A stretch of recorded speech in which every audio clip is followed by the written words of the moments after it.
Tantor Audio, a division of Recorded Books, presents The Cosmic Serpent, DNA and the Origins of Knowledge, by Jeremy Narby, narrated by James Patrick Cronin.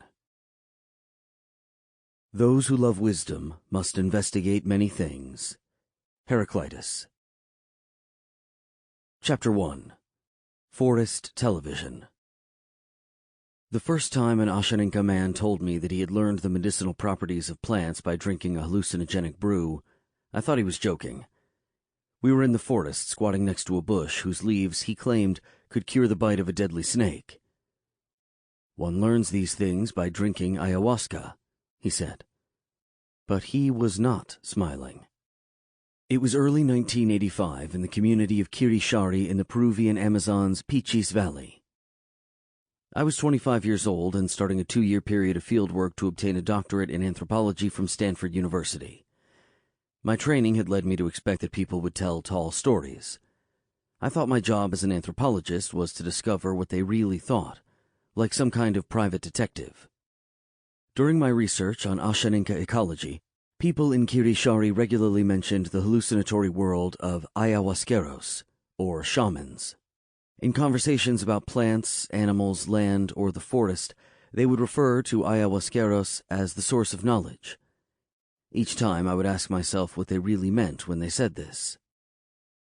I had read and enjoyed several books by Carlos Castaneda on the uses of hallucinogenic plants by a Yaqui sorcerer, but I knew that the anthropological profession had largely discredited Castaneda, accusing him of implausibility, plagiarism, and fabrication.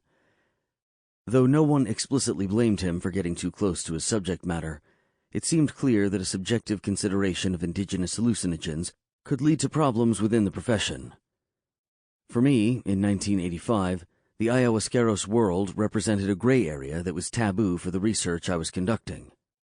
Furthermore, my investigation on Ashaninka resource use was not neutral.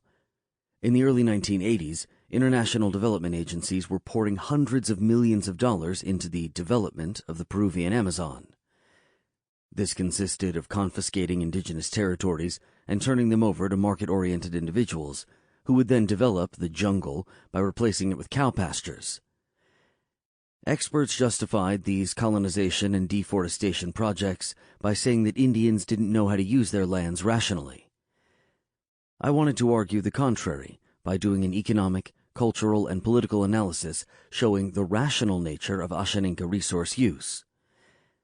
To emphasize the hallucinatory origin of Ashaninka ecological knowledge would have been counterproductive to the main argument. Sample complete. Ready to continue?